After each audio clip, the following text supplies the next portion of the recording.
On a calm morning in Boca Raton, a shocking crime shattered the peace of a quiet community. Claire Hirskowitz, a beloved mother, was found brutally murdered in her own garage. As detectives unraveled the web of lies surrounding her death, a tale of betrayal, greed, and cold-blooded murder emerged. Dive into the gripping story of a life cut short by the one person she trusted the most. Don't miss this chilling journey into the heart of darkness.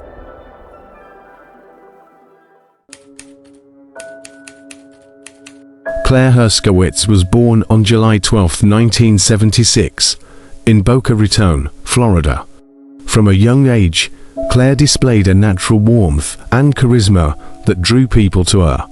She was the eldest of 3 siblings and grew up in a loving household where family values were deeply instilled. Her parents, Thomas and Margaret Stevens, were devoted to their children, ensuring they had a stable and nurturing environment. Claire's childhood was filled with happy memories of family vacations to the beaches of Florida and weekend trips to Disney World.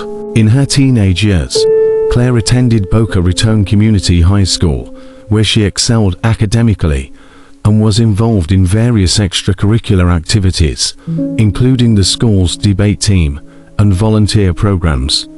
Her commitment to helping others was evident even then, as she spent her summers working at local shelters and community centers. It was during these years that Claire developed a passion for marketing and communication, leading her to pursue a degree in business administration with a focus on marketing at Florida Atlantic University. After graduating in 1998, Claire met David Hirskowitz, a charismatic man who owned a successful fishing tour company in Boca Raton. The couple quickly fell in love, and by June 2002, they were married in a beautiful ceremony held at the Boca Beach Club. The early years of their marriage were marked by happiness and the arrival of their 2 children, Greed, born in 2004, and Block, born in 2007. Claire chose to stay at home to raise their children, but she also started a part-time career in internet marketing, helping local businesses improve their online presence. As the years went by, Claire became a well-known figure in her community.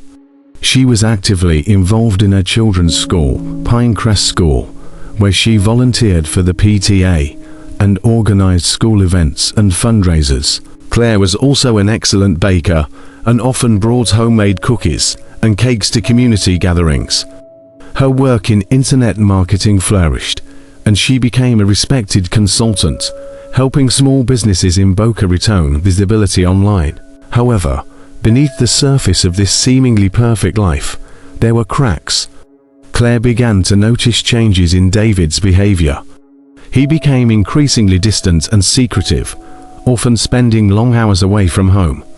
By March 2016, Claire's suspicions had grown, and she started to dig deeper into David's activities. What she discovered would ultimately lead to a tragic death. On the morning of March 18, 2016, the day started like any other for Claire Hirskowitz.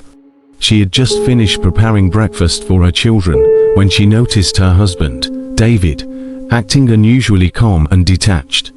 Despite her growing concerns about his behavior, Claire went about her day, planning a family vacation to Disney World and finalizing details for a new internet marketing project she was excited about.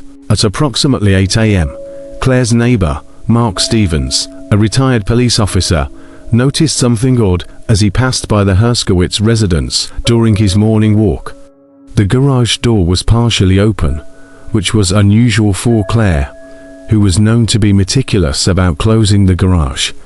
Curiosity led Mark to investigate further, and as he approached the garage, he noticed a pool of blood on the floor. Mark's heart raced as he peered inside and found Claire lying motionless on the cold concrete, her body brutally beaten and covered in blood. The sight was horrifying, and Mark's years of police training kicked in. He quickly assessed the scene, noting a tire iron near Claire's body, which appeared to be the murder weapon. Mark immediately called 911, his voice steady but filled with urgency, and waited outside the garage to ensure nothing was disturbed until authorities arrived. Within minutes, the Boca Raton Police Department arrived, led by detectives Sarah Pallet and Yandy Ruse. The garage was a gruesome scene, with blood splatters covering the walls and floor, indicating a violent struggle. Claire's body showed multiple wounds, suggesting she had fought hard against her attacker. The detectives carefully documented the scene, taking photographs and collecting evidence, including the tire iron, fingerprints, and DNA samples. As the investigation began, detectives turned their attention to David Hirskowitz, who was at his office when he was informed of his wife's death. David's reaction was notably composed, which raised initial suspicions. Despite claiming he was at work during the murder, his alibi was weak, and his calm demeanor seemed inappropriate for someone who had just lost his wife in such a brutal manner. The detectives interviewed neighbors and friends, discovering that David had been hiding a lot from those close to him. He had been having an affair with Jennifer Green, Claire's best friend, and was also in deep financial trouble. His fishing tour company, which seemed successful, was actually struggling, and he had taken out several loans, facing mounting debts. The revelations about his affair and financial issues painted a different picture of the man who seemed so dedicated to his family. Over the next few days, the investigation intensified. Detectives analyzed David's phone records and emails, finding numerous calls and messages between him and Jennifer Green. The connection between David and Jennifer, coupled with David's financial troubles, provided the detectives with a potential motive for Claire's murder. As the investigation unfolded, the community of Boca Raton was left in shock, grappling with the loss of a beloved mother and friend. On March 21, 2016, after piecing together the evidence, the Boca Raton Police Department identified David Hirskowitz as the prime suspect in Claire's murder. The police had uncovered enough evidence, including financial records, phone records, and the deleted text messages between David and Claire, to arrest him. At 10 a.m., detectives Pallet and Ruse arrived at David's office to make the arrest. David was in a meeting discussing his business plans when the detectives entered and calmly informed him of his arrest. David's reaction was a mix of shock and resignation. He didn't resist but maintained his innocence, claiming that he was being framed. The detectives handcuffed David and read him his rights before escorting him out of the building, where a crowd of curious onlookers and media had already gathered. News of the arrest spread quickly through the community, leaving everyone in disbelief. The trial of David Hirskowitz began on August 1, 2017. In Boca Raton, the prosecution, led by Assistant District Attorney Karen Whitfield, presented a compelling case against David.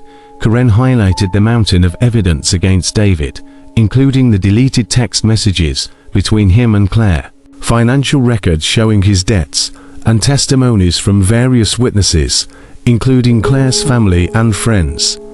The jury listened intently as Karen detailed how David's secret life led him to kill his wife to prevent her from exposing his illegal activities. On the defense side was attorney Richard Palmer, who argued that David was being framed and that the evidence was circumstantial.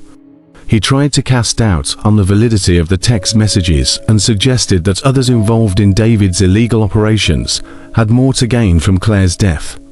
However, the prosecution's evidence was overwhelming.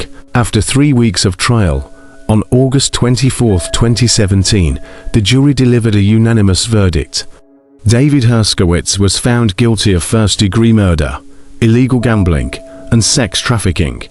During the sentencing hearing, the judge condemned David's actions and sentenced him to life in prison, without the possibility of parole. The aftermath of the trial left a deep impact on the community of Boca Raton. Claire's family received support from local counseling services and community groups, which helped them navigate their grief. The community came together to support the Hirskowitz family, organizing fundraisers and memorials in Claire's honor. Jennifer Green, who had been a suspect but was later cleared, faced a challenging road as well.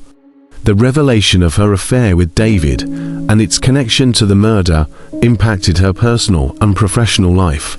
She took a leave of absence from her job and eventually moved away from Boca Raton to start anew. The trial of David Hirskowitz would be remembered as a case that brought a community together and shone a light on the hidden dangers within. Claire's legacy of bravery and justice continued to inspire those who knew her, and her story remains a powerful reminder of the strength of the human spirit and the ongoing fight against injustice.